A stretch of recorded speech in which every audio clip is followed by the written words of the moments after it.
Good morning, everyone. Can you hear me? Is everything fine? Nice. So we are all familiar with AI, right? I mean, you can't miss it. It is everywhere. Everyone is talking about AI. We are also using it. This is quite useful. And some of us have already integrated AI into their applications. However, I believe that the majority of us, we still consider AI as a black box. We have some prompts, we get some output. We don't care that much about how it works and how does it look like. Well, today we are going to open this black box, and we are going to look inside it. We try to create our own machine learning model, train it, see how can we overcome certain challenges, and deploy it in our Android or iOS application and use it. My name is Bakhtar Sobat. I'm working at ABN AMRO Bank. And since I'm working at the bank, we are going to create a machine learning model to categorize our banking transaction. We have lots of banking transactions, and our engine, which is powered by AI, another buzzword, it will categorize them to different categories, so we have a good overview and insight of our expenses. From our transactions, we need two things. One, the description of transaction, or the title, and the amount. And based on these two parameters, we will return a list of category with a probability score.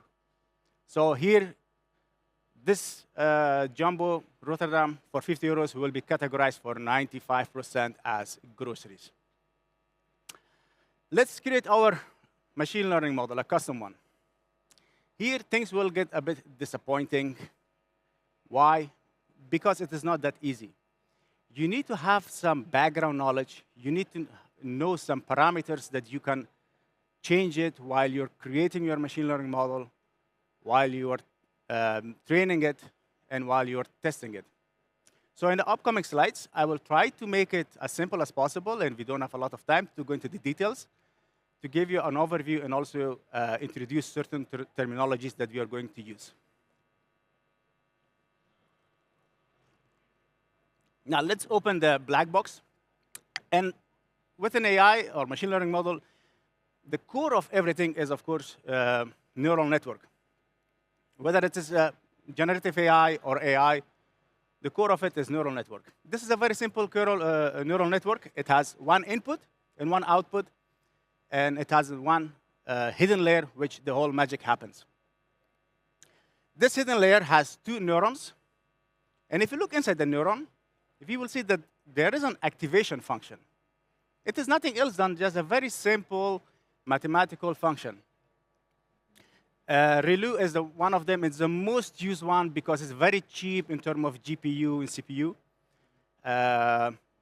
It's a very simple one. And you also have another ones like this fancy ReLU, I would say, or a handy one, which actually compresses the values, large values between 0 and 1. And this way, you will get some kind of percentages. And a handy one, another handy one, is a softmax. And this is we are also going to use. So this one is used for classification and categorization. If the output of our neural network has some scores that doesn't say a lot, if we apply this softmax, it will convert them to probability list. Now we know, hey, the probability is 90% that the item on second or the index 1 has been chosen. So now we know what's inside neuron. What else do we have? We have connections between each neuron. And these connections, they have weights and biases. With weight, you have to multiply the incoming number. And with biases, you have to add it. By the way, neural network is all mathematics. So if someone tells you, hey, I waste my whole life studying mathematics and never use it, maybe they should think twice. So let's take an example. Here, the input node has 7. It will be multiplied by 2, which is the weight, and minus 1, which minus 1 will be added, so the outcome will be then 13.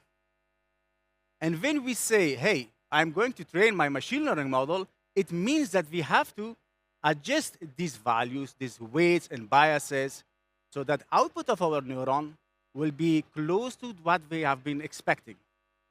How are we going to train it? For that, we need an algorithm, with one of the algorithms, backpropagation. So we start with initializing our weights with random number and biases with 0. And then during the forward pass, we have our trainings data. We will pass it through our network, and something will happen, and the actual value will come. And then we will see what was the actual value and what was the expected value. So there must be some kind of error. We calculate the error using the loss function. And using this loss function, we can go back and update our, using backpropagation, update our weights and biases.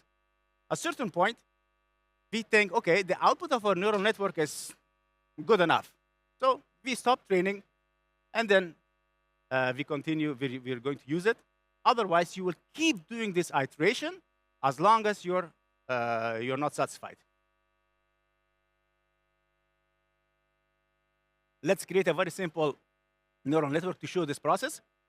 So here we are going to create a neural network, a very simple one, to predict the bacterial growth curve.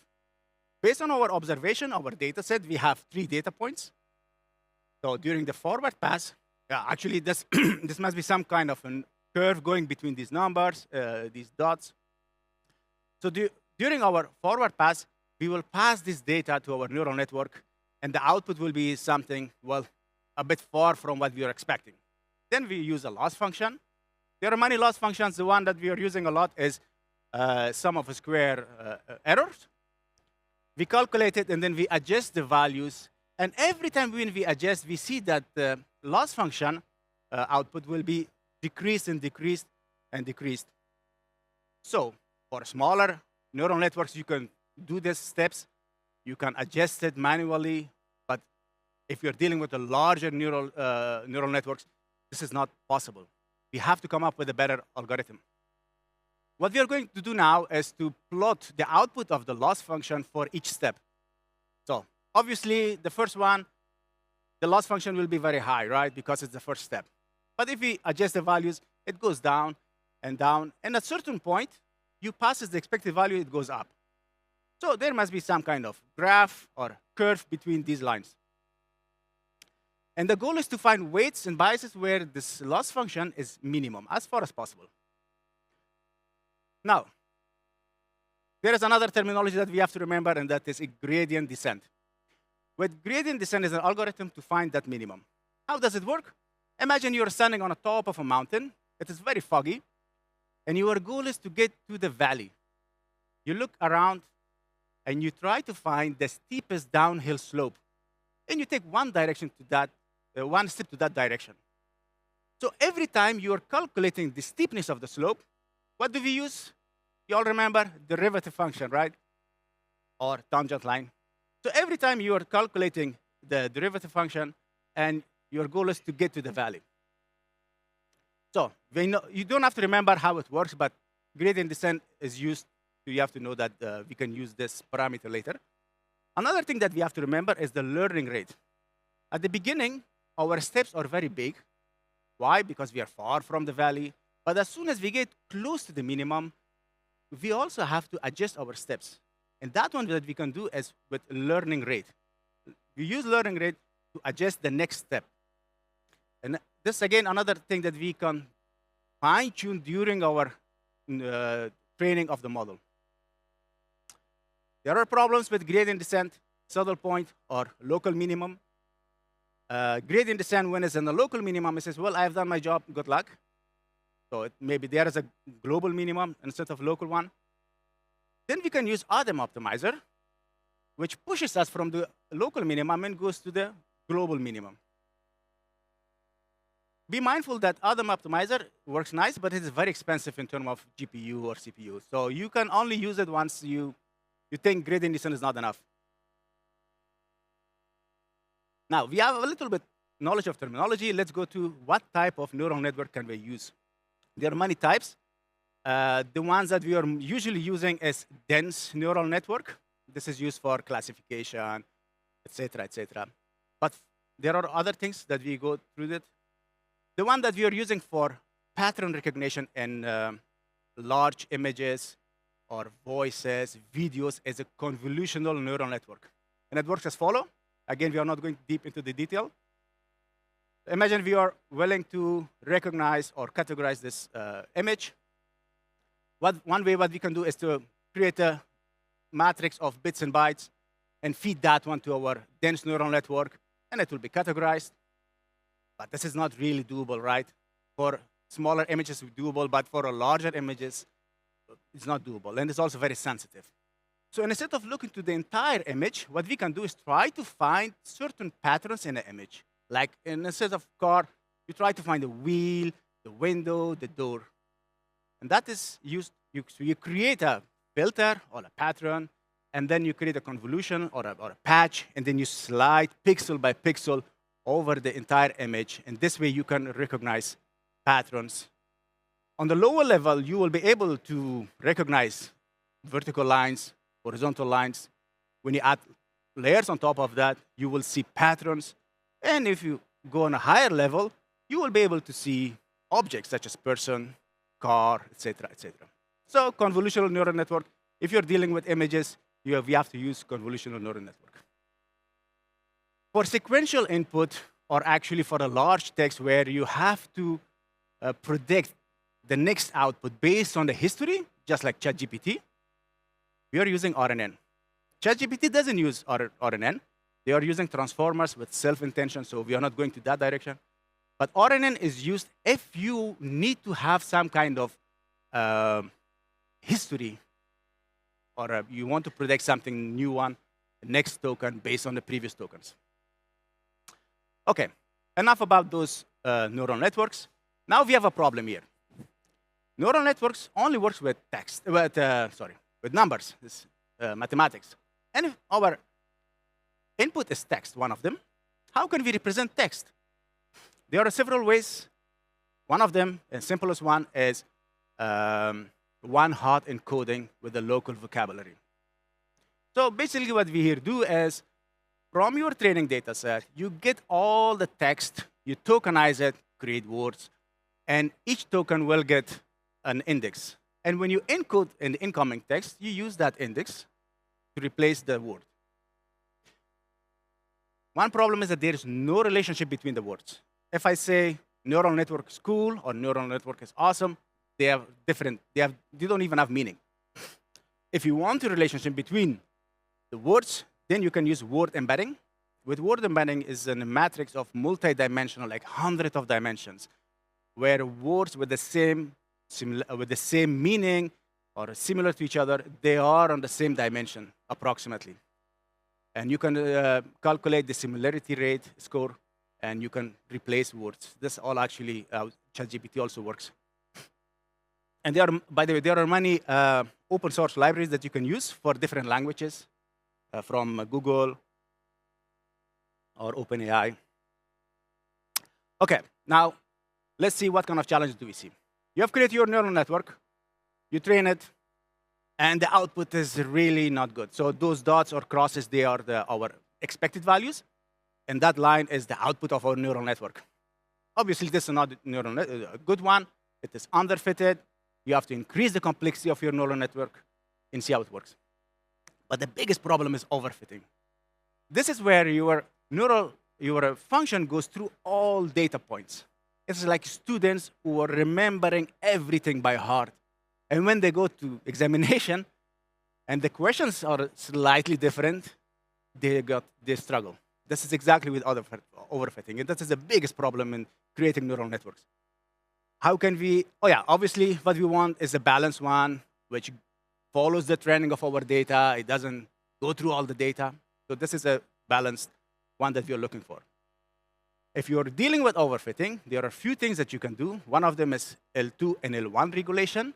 If you remember from the gradient descent from the mountain to the valley, there is a loss function. So L2 and L1 will punish those loss functions, so it never gets to the valley, actually.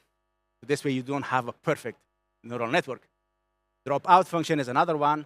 Obviously, your neural network, you have a lot of neurons. So for each epoch, for each round of training, certain neurons will be inactive. So it will get some probability. The most important one is data augmentation.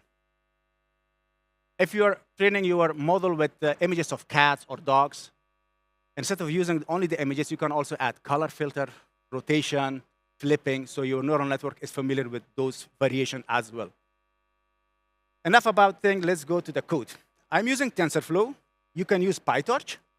I'm using TensorFlow because I love it, and because you can convert TensorFlow to TensorFlow Lite, and you can embed it with Android or iOS application. There will be another workshop. Maybe they are using the same thing, so you already know.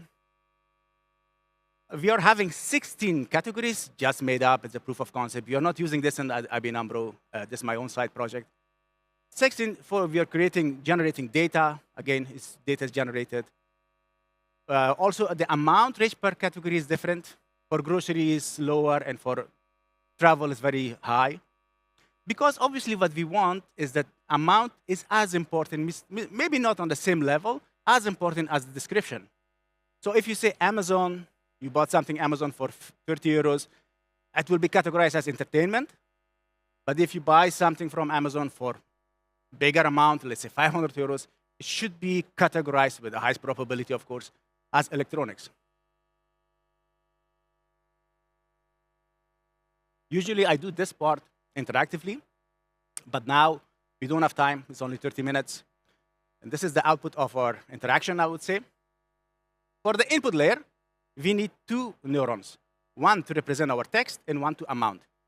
For a text, I'm using one hot encoding. If you want to use word embedding, fine. For the numeric one, for the amount, I'm using min-max scale. So you can normalize the amounts as well. For the output one, well, the output will be 16 neurons, each of them representing one category. Remember that the output will be some random scores that doesn't say anything. So we have to apply the softmax function. So then you will get the probability list. For the neural hidden layer, I started with one hidden layer, end up with 2. I don't know why, because I was trying, I was not satisfied. So I made it a bit complex. Activation function for all hidden layer is, of course, ReLU, the cheapest one. Again, I was trying to overcome the overfitting. So there's a dropout function, a dropout value, and L2 regulation. And of course, yeah, for the optimizer, maybe gradient descent was enough, but I end up with Adam optimizer. Let's take a look at the code. So again, I'm using TensorFlow, and I'm using Kotlin. Why? Because I'm an Android developer, so I love Kotlin. However, if you are familiar with Python, it's better to use Python, because in Python, you have many better libraries that you don't have to deal with low-level things that you will see here. So you initialize your text, your input, you initialize your amount, input. And for the hidden layer, well, you define things that we have seen in the previous slide. And here you see that the weight has been initialized with random, biases with 0, and we do the mathematics like weight times input plus biases. If we go down, so you also apply your regulation, and you also apply your dropout, nothing special. For the output layer, yeah, we get some random number, so you apply softmax, and you will get the probability list. OK, during the training, you have to decide number of rounds that you want to train, the epochs. You get your data, you initialize it, you give it to the runner, and it will be trained. You will get some useful information that you can plot. Here, what we see is 2 things. One, the training accuracy, and the other one is the validation accuracy. It works as follows. Your training data set will be divided into smaller part and a big part. The big part will be used to train your model, and the smaller part will be used to validate it. And for each epoch, they will shift these parts. What we here see, it's not from my model, but from another one. What we here see is, till epoch 10, everything goes fine. You're going up. But after that, my validation accuracy goes down. This indicates that my model is being trained with the data that I'm providing, but if I provide unseen data, it is not performing well. So this is a sign of overfitting. OK, once you have created your model, you trained it, you can convert it to TensorFlow Lite. You can use it in your backend, or you can upload to Firebase if you have Firebase. If you don't have Firebase, you can just embed it with your Android or iOS application. And your client side, in Android in this case, you load it. You load your model. And for prediction, remember that you have to encode with the same vocabulary, actually, that we have created to train the model. Otherwise, you will get strange results. And for the amount, you have to standardize it or normalize it using min-max, the same min-max as we used to train. And then you can predict. Well, this is also very simple. The input, you have to define it with a TensorFlow. The output. And then the output will be an array of probabilities. You can do some fun stuff with that. Zip it together with your categories, so you have a great map of probability, of categorizations, and probability. Let's take a look at the code. Not at the code, but thing. So this is, I have created an app. Here we have Amazon for 50 euros. It is already, you can see, is it visible? Yeah. Maybe I can make it a bit larger. So yeah, it has been,